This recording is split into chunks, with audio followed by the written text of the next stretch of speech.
Hi, everyone. Welcome to this Wednesday edition. Believe in Bills. Adam Bonini, WGRZ TV. Sal Majorana of the Rochester Democrat and Chronicle. And Reid, the co-founder of Bills Mafia. We had him scheduled to come on.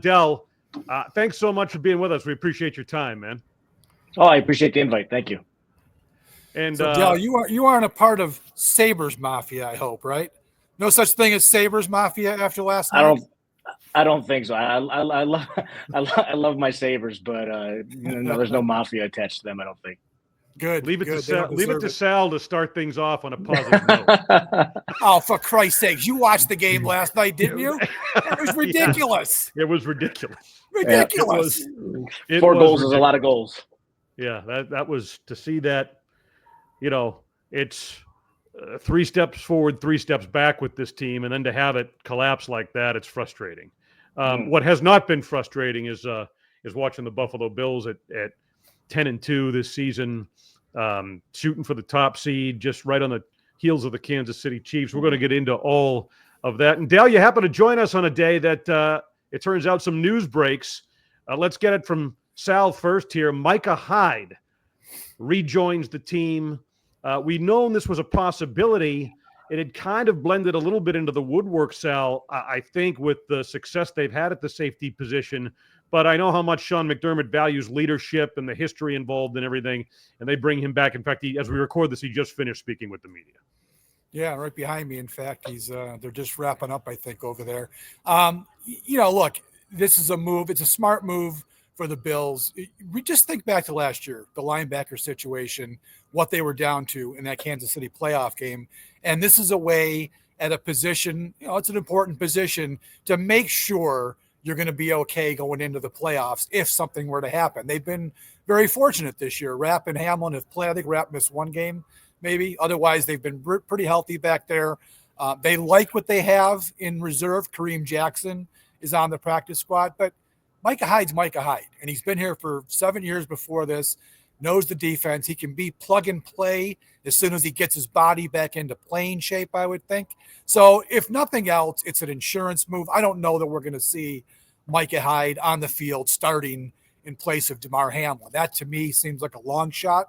But it's a good thing that he's back in town. He can help with some of these younger guys.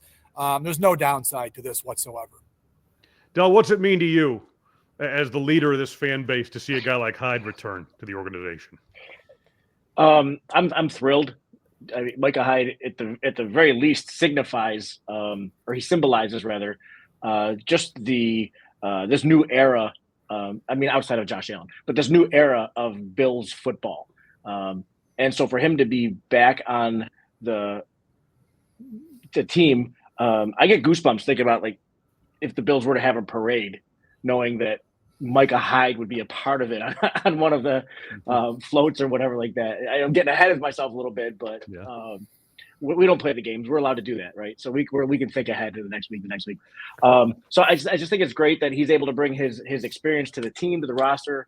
I love the fact that Cole Bishop is going to be alongside him in the DB room, maybe picking up some wisdom or experience or whatever. I'm thrilled. I'm thrilled for it. Yeah, we know how much Sal and I have talked about this.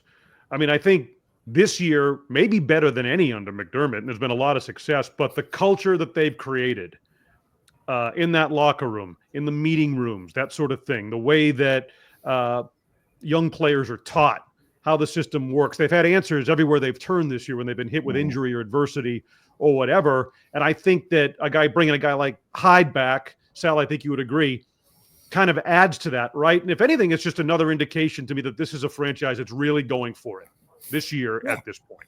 Absolutely. And I wonder if the Bills were 6-6 if Micah comes back, right? I mean, maybe he doesn't, especially since they have been healthy at the position. I think he sees an opportunity here.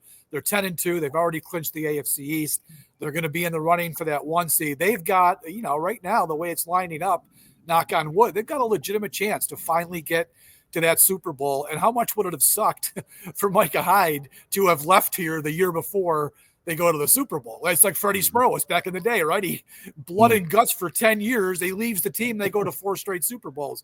So I think that's part of his decision too, is he sees the opportunity. It could happen, and whatever role he's going to play. And again, I'm not anticipating that it's going to be a huge role and something, unless something crazy happens, but just for him to be in the building, to be able to, like Dell said, be able to help a guy like Cole Bishop if he has to play. Even DeMar Hamlin is still a young veteran at this time. I think it's a great thing that he decided to do it. I mean, he's living the good life in San Diego, guys. He didn't need to come back to Buffalo where we got 2 feet of snow out here in Orchard Park still. So I really respect that. And it'll be interesting to see if he does get on the field. My anticipation, I don't know about you guys, I would guess like maybe one of those last 1 or 2 games, they might actually give him a practice squad elevation, get him on the field, especially if they've got something wrapped up, and get him into some game playing shape, because if it did happen where he had to go into the playoffs, at least he'd have that under his belt. Yeah, I think it's interesting. And Del, I don't know if you had the opportunity to listen to Micah Hyde. I listened to most of the news conference. And yeah, he was out in San Diego, kind of transitioning, living the good life with his family, around his kids and everything. But he talked about what it was like to kind of watch Bills games. Someone asked him, I think it was Mike Catalana from WHAM in Rochester, asked him what was it like to watch Bills games this season, and talked about the snow and everything. I mean, it's pretty obvious that fire still burns. And I think he has a sense, as much as anyone, right, of that there's a lot of unfinished business here with this team. Yeah, I didn't get the opportunity to listen to him just now, but I'm sure that's a huge part of it. That would be terrible, leaving right before, say, like you just said, like Fred Smerlis did after the '89 season, to miss that run. I mean, the Bills, they have what might be their best roster yet right now. So to add Micah Hyde to that roster with that experience is huge. But yeah, I if you're in his position and you have the opportunity to spend a couple months with the team you were just with for 7 years or whatever it was, how could you not just like take a couple months and take advantage of that opportunity? It might end up you might end up in New Orleans. It's funny. All right. He said, I don't know if you heard, Adam. He said that somebody asked him, what started this whole ball rolling, and he seemed to give credit to Jordan Phillips, which I found kind of interesting. They just brought back Phillips a few weeks ago, and he said he was the one who texted him and said, "Hey, I'm back. How about you?" So I guess Bean might have been on the same page there. It was funny, his locker is still there in the locker room. They never cleaned it out. Nobody took up residence in his locker. So, I think that was part of what was fueling this all season long in the media, is that, okay, when's he coming back? Because it's staring right in your face there in the locker room. His locker is still there. And now he gets to go. In fact, I asked him about that, and he said, yeah, I think I said, is there a lot of junk in there? And he goes, no, I think a lot of guys stole some of that stuff, but he'll track it down and get it back in shape. But he's right back in that same spot, Adam, where he always has been. So it almost felt like it was writing on the wall type of stuff.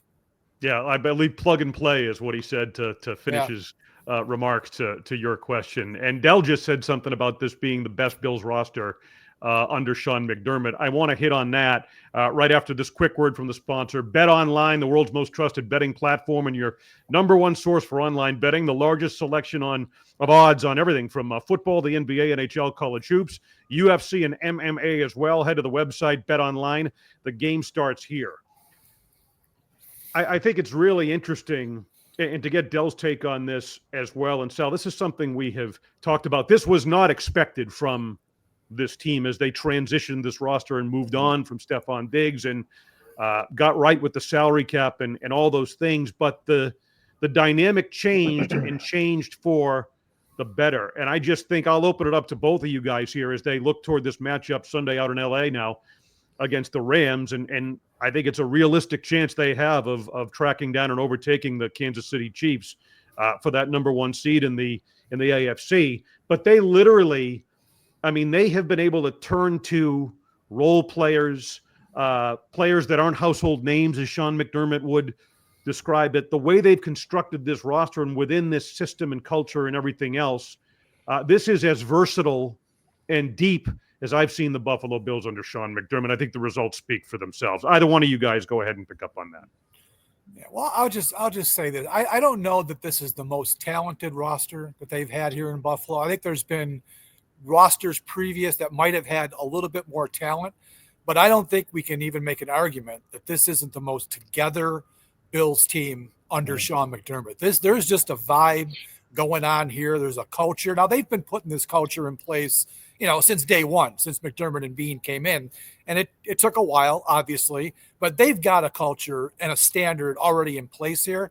But I think this roster and the way they've built it, especially with the guys they lost and now the guys they've brought in, the periphery, how they're building it around the starters, I think this, we could honestly say, is the most together Bills team that we've seen. Everyone has a role. Everyone knows there's a role. There's no infighting. There's no drama. We all know who I'm talking about with the drama. Mm-hmm. And that, I think, is where the biggest difference is. It isn't so much the out-and-out talent. Let's face it, Stephon Diggs would be the best and most talented wide receiver on the team if he was still here. But he's not here, and I like the way the whole thing is fit together. And they're just, like I said, there's a vibe. There's a vibe going out here, and I think it's something that we haven't really seen in all of the years the Bills have gone to the playoffs. Go ahead, Del.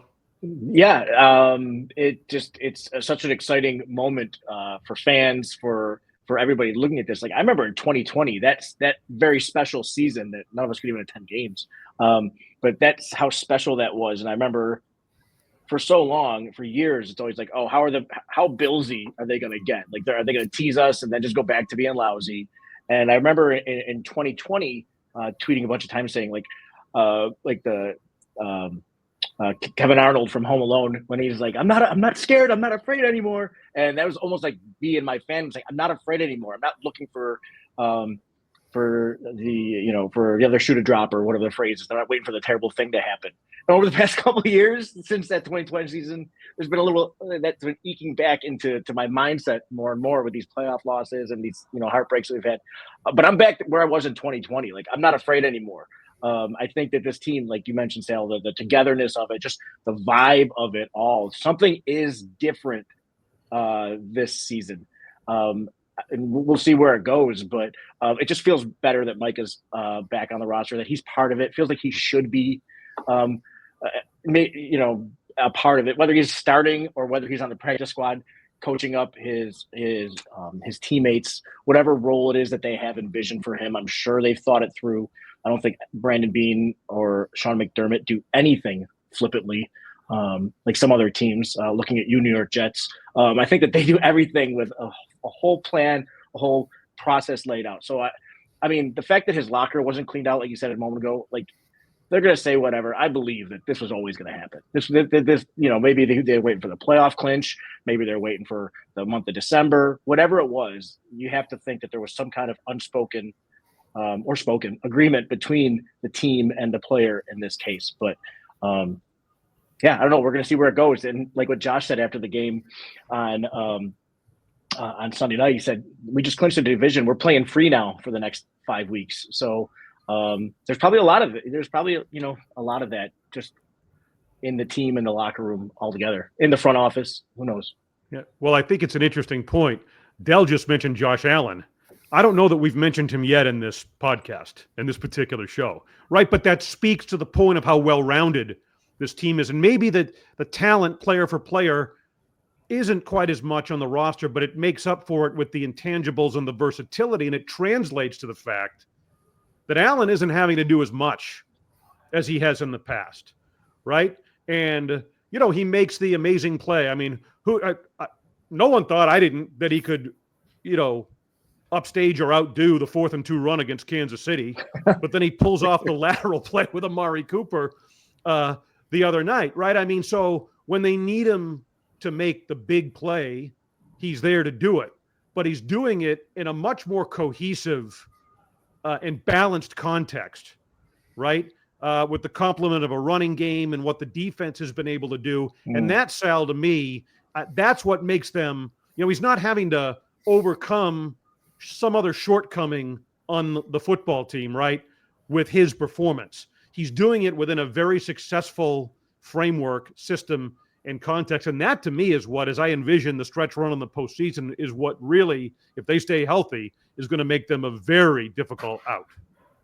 Yeah, I mean, I think the biggest difference we're seeing with Josh Allen this year is he once in a while puts the Superman cape on and makes those Superman plays, but he hasn't had to wear that cape all season, really. He's just been facilitating, like you said. He has not had to be the man who carries everything on his shoulders. He's getting the ball to different guys. They're doing a lot of different things to take some of the pressure off of him, especially with this short passing game, which all of a sudden has become their mode of operation. You look at his numbers statistically are down really from, probably going back to 2019. He's had, believe it or not, when you look at the numbers, he's actually had more off-target throws than he has in past years, but it hasn't mattered because he's made enough of those throws, especially in the short game, where they're taking the profits, as people say.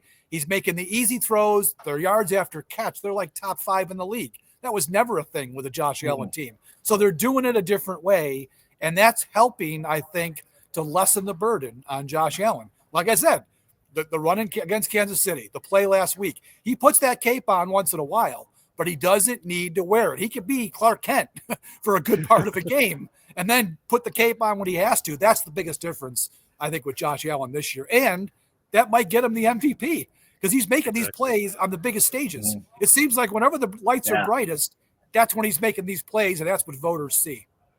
Dale, is that how you see it from a fan perspective? Yeah, I think so. Absolutely. I love that the team is using the run game like they are now. I mean, it felt for a while, it was just like, have Josh throw it, have Josh throw it, have Josh throw it. It was just to the point where it's getting like really frustrating when it's like, it's 3rd and 2. Why are you throwing it? Maybe just hand the ball off, situations like that. But the fact that they're not relying on him so much with this run game, with the short passing game, like the Bills never had a good screen game. They have, at least in this era, they've never been good at the screen. You look at the short passing game they have now, it's much different.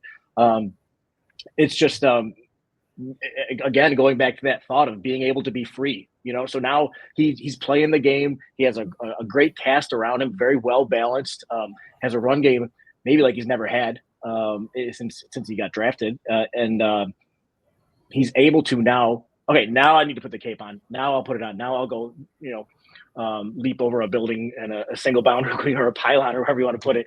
But it's the fact that this team is so well balanced. This offense is so well balanced. It's wild. It's great that they have a true 3-headed attack at running back. Like there's no weak link there in their run game right now. It's just it's exciting as a fan. It's exciting to see all these different players stepping forward. It's not always just Josh Allen, but you got James Cook and you got Ray Davis and Shakir. Yards after catch. You mentioned that a moment ago. The Bills didn't have a yak game. It felt like, and this year, like you said, top 5. I mean, for crying out loud, I heard someone say recently that you throw the ball to Khalil Shakir, he instantly becomes a running back. It just the yak game that they have now is something that they've never had. And whether that's Josh Allen, whether it's schematic, whether that's the receivers, I'm not smart enough to figure that out. But it's here, and it's so much more fun to see that in the offense. To just throw the ball, catch it, fall down. So, Del, we have to ask you.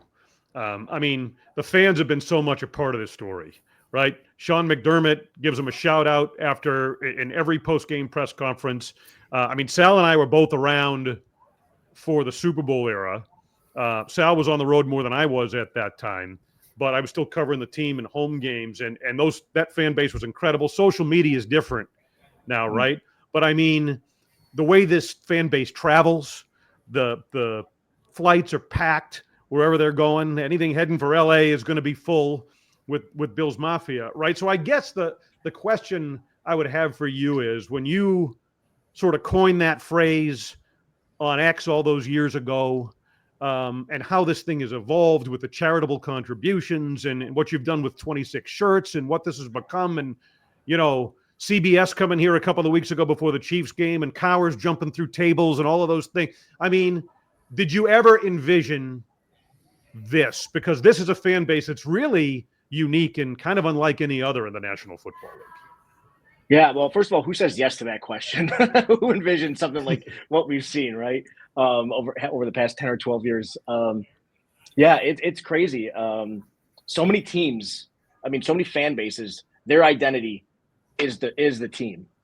I'll give Raider Nation a pass. They are their own thing. But, when you think of the Tampa Bay Buccaneers, what do you think of their fans? Oh, they like the football team. You think about the Panthers. Oh, they like their football team. You can go through team after team.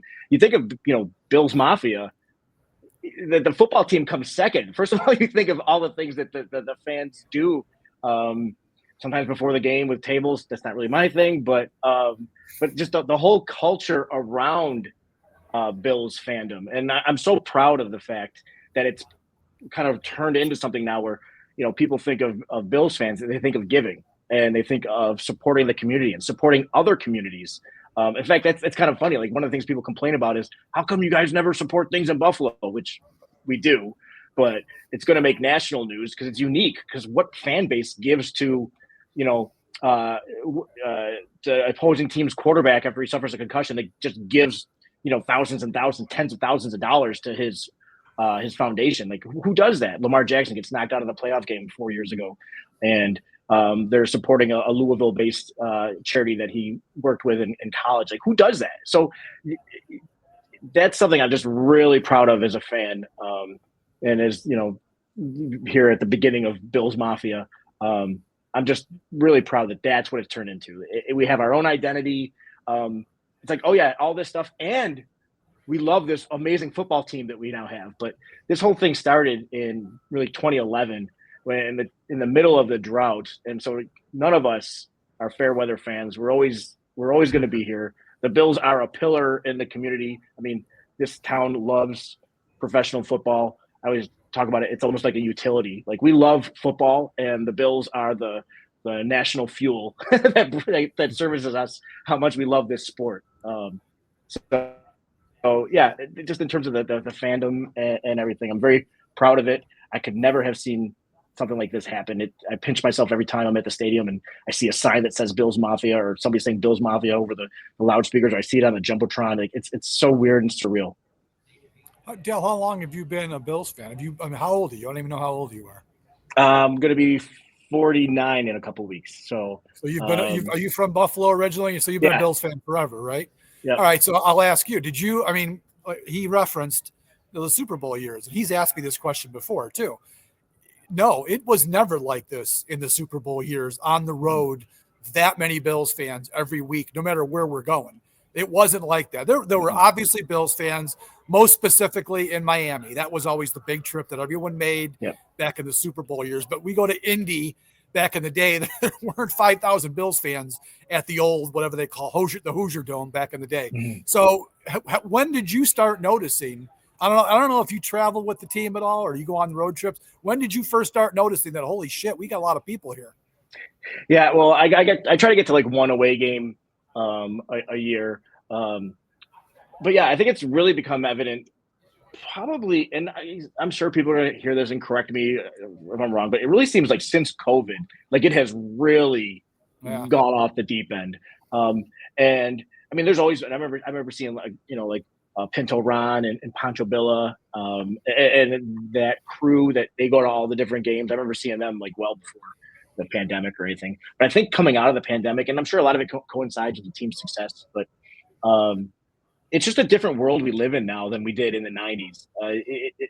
You have the internet, so you're able to follow every little nuance that goes on with your team. And I think that just continues to exacerbate it more and more. You have the ability, flights are a lot cheaper now, I think, than they were 30 years ago, relatively speaking. So you have that ability. You have Airbnbs. You have it's a different world we live in now.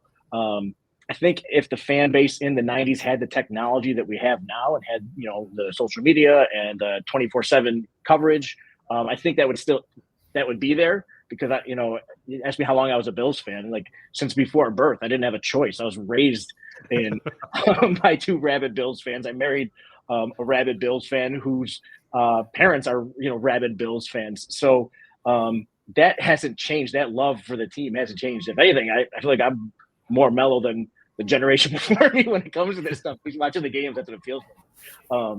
So I think technology plays a huge role in it, but certainly coming out of the pandemic, and that completely dovetails with just the success of the team. It's a really cool identity to have, though, like that Bills Mafia takeover thing that they talk about all the time. It's a real thing. Like I was in Washington last year. We took over half the side of the stadium. It was crazy. I remember that. Blast. I remember it. Fantastic. Yeah. We got to watch them win for 4 quarters, like win handily for 4 straight quarters. It was just a big party. It was great. Yeah. All right. So as we kind of put a wrap on this, I don't know what you guys do for charity and all of that. The expression it's more than expression, city of good neighbors. I think this fan base kind of personifies it. I see it as the two kind of going hand in hand. So I commend you for it. I commend everyone that contributes for it. It's just a wonderful dynamic to add to and to support what's happening with this football team right now. In 26 shirts, is there anything before we wrap this up you want to kind of highlight what you might have going on there? Yeah, we've got a brand new Micah Hyde shirt. Go check out. But yeah, he had inside info, I think, on this. How do you get that shirt out so fast? You knew it was coming. So anyways, yeah, we got a lot of great stuff going on at the website. Check it out. We're always launching new shirts. It's at least one a week. When the team's playing like this, we're putting out a different shirt design almost every day, it feels like. There's just so much material to work with, but always, the most important thing is the causes that we help, the families we support. I'm very proud that, we were able to pass $2 million raised a couple of months ago. That's more of a testament to our customers, the people who believe in what we do and support what we do, that it is to us. But yeah, so just whatever I tell you, by the time this airs, we're going to have a bunch of new stuff on there, so it doesn't really matter. But yeah, 26shirts.com. All right. All right, Del. Thanks very much. We appreciate your time. And if there, we can, like we said, fans and media can look ahead. If there is a parade, I think that you should have some type of role and to be recognized, because I think the fan base has been such a cool and significant part of it all. So congratulations on everything you've done and what you've accomplished. Thank you. Really. Appreciate it. All right. Thank you. For Sal Majorana, Rochester Democrat and Chronicle, and Del Reid, co-founder of Bills Mafia. I am Adam Bonini, WGRZ TV. Bills and Rams Sunday afternoon from SoFi Stadium as the team looks for win number 11 on the season. Thank you for being with us here on Believe in Bills.